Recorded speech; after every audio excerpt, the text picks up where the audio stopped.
दूसरा नाम बने लॉरेंस गैंग के मास्टरमाइंड सुल्तान उर्फ अमित शर्मा को अमेरिका में गिरफ्तार कर लिया गया है। सलमान खान के घर गैलेक्सी अपार्टमेंट से लेकर सिद्धू मूसेवाला की हत्या तक हर बड़े केस के पीछे सुल्तान का हाथ था।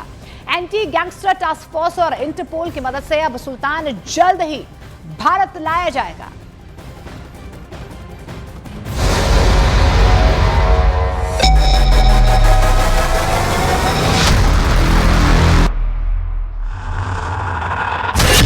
अमेरिका में गिरफ्तार लॉरेंस गैंग का कुख्यात ऑपरेटर, इंटरपोल और एफबीआई की मदद से शिकंजे में फंसा सुल्तान।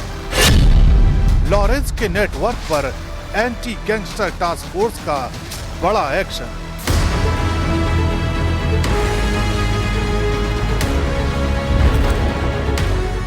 सुल्तान उर्फ अमित शर्मा उर्फ जैक उर्फ अमित पंडित, नाम अलग पर खौफ एक जैसा। लॉरेंस गैंग में सुल्तान ही आखिरी फरमान तय करता है। सलमान खान के घर फायरिंग, सिद्धू मूसेवाला की हत्या, जयपुर में राष्ट्रीय करणी सेना के अध्यक्ष की हत्या। हर बड़े केस में उसका नाम सीधे नहीं आया, लेकिन एंटी गैंगस्टर टास्क फोर्स जानती थी कि हर धमकी और रंगदारी के पीछे वही चेहरा है। दुबई से स्पेन तक उसका पीछा किया गया, लेकिन कहीं सुराग नहीं मिला। आखिरकार अमेरिका में उसे दबोच लिया गया। लॉरेंस गैंग के लिए सुल्तान मतलब आखिरी दवा, हर मर्ज का इलाज। स्पेन, इटली घूमा, उसके बाद में हमें पता चला कि इलीगल तरीके से, मतलब गलत तरीके से अमेरिका पहुंच गया, मतलब गलत डिटेल्स के साथ। तो अमेरिका में भी हमने जहाँ जिन जिन कंट्रीज में गया था वहाँ इंटरपोल से लगातार संपर्क में रहे। सबसे पहले हम लोग हमारे जो योगेश यादव साहब थे उनके टाइम में, नरोत्तम वर्मा इनकी टीम ने इसका जो इंटरपोल रेफरेंस वगैरह खूब भेजे और रेड कॉर्नर नोटिस निकलवाया था।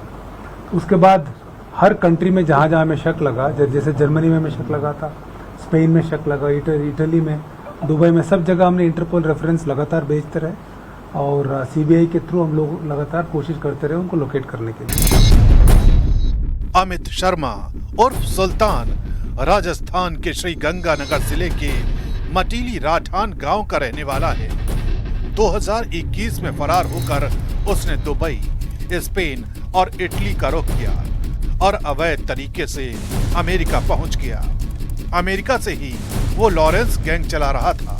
धमकी, रंगदारी, फायरिंग, हर क्राइम की स्क्रिप्ट खुद सुल्तान ही लिखता था। गैंग को एक कंपनी की तरह चलाते हुए वो मास्टरमाइंड और एमडी की तरह काम करता था। अमेरिका में पकड़े जाने तक उसके पीछे कई सुराग हो चुके थे, लेकिन एजीटीएफ और इंटरपोल की टीम ने मिलकर उसे दबोच लिया। पहले रोहित गोदारा, अभी जैसे जितना सुनने में आता है कि गोल्डी ब्रार के संपर्क में काफ़ी रहा है और गोल्डी ब्रार के साथ हथियारों की जो मुहैया कराना, और इसमें प्लस रोहित गोदारा के लिए भी टारगेट वो ढूंढना।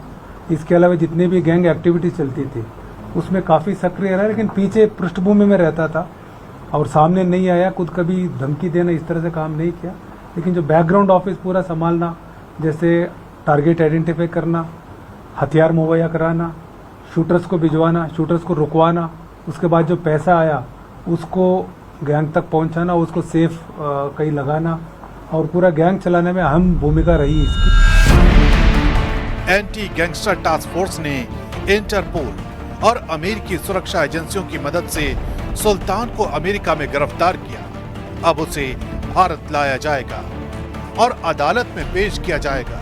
लॉरेंस गैंग के दूसरे सरगना अभी भी विदेश से ऑपरेट कर रहे हैं, लेकिन सुल्तान की गिरफ्तारी ने गैंग के लिए बड़ा झटका दे दिया है। ये गिरफ्तारी सिर्फ एक मास्टरमाइंड की गिरफ्तारी नहीं, बल्कि पूरे नेटवर्क के लिए एक चेतावनी है। देश की कानून व्यवस्था और एजीटीएफ की सख्ती ने साबित कर दिया है कि अपराधियों के लिए कोई सीमा नहीं, चाहे वो 7 समंदर पार ही क्यों ना हो।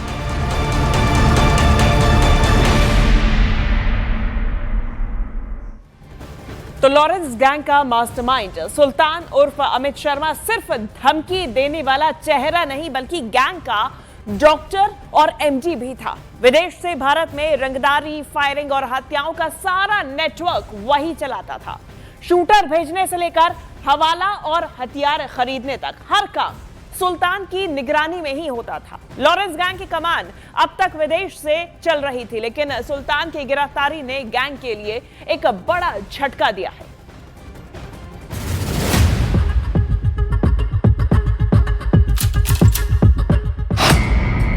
कैसे लॉरेंस गैंग का खासम खास बन गया सुल्तान? कैसे लॉरेंस गैंग में एमडी की भूमिका निभाता था सुल्तान? कैसे टारगेट का चुनाव करता था सुल्तान? लॉरेंस गैंग में सुल्तान का रोल सिर्फ सरगना का नहीं, बल्कि अपराध करने के हर हुनर की वजह से वो हर फैसला भी करता था और हर ऑपरेशन में मास्टरमाइंड की भूमिका निभाता था। मसलन धमकी का टारगेट तय करना, रंगदारी के पैसे रिसीव करना, हवाला ट्रांसफर। गैंग के हर सदस्य के पास केवल एक नंबर था, सुल्तान का। वो गैंग का कोऑर्डिनेटर और एमडी की भूमिका निभाता था। सुल्तान की निगरानी में गैंग के सभी ऑपरेशन चलते थे और वो सभी के बीच तालमेल बनाए रखता था। स्पेन, इटली घूमा, उसके बाद में हमें पता चला कि इलीगल तरीके से, मतलब गलत तरीके से अमेरिका पहुंच गया, मतलब गलत डिटेल्स के साथ। तो अमेरिका में भी हमने जहाँ जिन जिन कंट्रीज में गया था वहाँ इंटरपोल से लगातार संपर्क में रहे। सबसे पहले हम लोग हमारे जो योगेश यादव साहब थे उनके टाइम में नरोत्तम वर्मा इनकी टीम ने इसका जो इंटरपोल रेफरेंस वगैरह खूब भेजा और रेड कॉर्नर नोटिस निकलवाया था।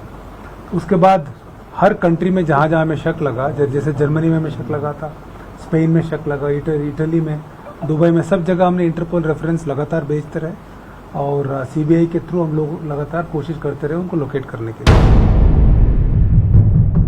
सुल्तान लॉरेंस गैंग को विदेश से ऑपरेट करता था। फरार गैंगस्टर के रहने, फर्जी पासपोर्ट और दस्तावेज तैयार करने का काम भी उसी के जिम्मे था। रोहित गोदारा, लॉरेंस बिश्नोई और गोल्डी बरार तीनों के बीच कोऑर्डिनेशन और फैसले की आखिरी जिम्मेदारी सुल्तान की ही थी। बीते महीने गैंग में दरार के दौरान सुल्तान का झुकाव रोहित गोदारा की ओर था। उसके नीचे हर टास्क के लिए अलग टीम थी। विदेश से ही पंजाब, हरियाणा और राजस्थान में धमकियां और रंगदारी वसूली जाती थी। फायरिंग या हत्याओं का फैसला भी उसी की इजाजत से होता था। यानी एंटी गैंगस्टर टास्क फोर्स की कार्रवाई ने लॉरेंस गैंग की कमर तोड़ दी है। इससे पहले गैंग के अमरजीत बिश्नोई और महिला साथी सुधा कंवर को इटली से गिरफ्तार किया गया और आदित्य जैन को दुबई से दबोचा गया। गैंग ने हाल ही में कोचामन सिटी में एक कारोबारी की हत्या की थी और जयपुर में धमकी दी थी। जो जहाँ धमकी आ रही है उसकी जो बहुत सारे लोग उस शहर के रहते, उस डिस्ट्रिक्ट के लोग इन्वॉल्व हैं। वही कहीं टारगेट चूज करने में और उसके बाद कोई शूटर्स आते हैं उनको रुकवाने में, उसके बाद शूटर्स को फरार कराने में इसमें मदद कर रहे हैं। तो वो हम सबके ऊपर हमारी निगाह है और अभी हम लोग अब कुचामन घटना के बाद, उससे पहले से भी हम कर रहे थे, उसके बाद डबल स्पीड से हम लोग लिस्टें बना रहे हैं। इन सबको हम अरेस्ट करेंगे, इनके खिलाफ कार्रवाई करेंगे। विदेश में छिपे गैंगस्टर अब सतर्क हैं। एजीटीएफ का लक्ष्य रोहित गोदारा के लोकेशन ट्रेस करना और सुल्तान से पूछताछ के बाद पूरे नेटवर्क को ध्वस्त करना है। और इस एक्शन का नतीजा ये हुआ है कि गैंग अब कमजोर हो रहा है और उसकी छटपटाहट बढ़ती जा रही है।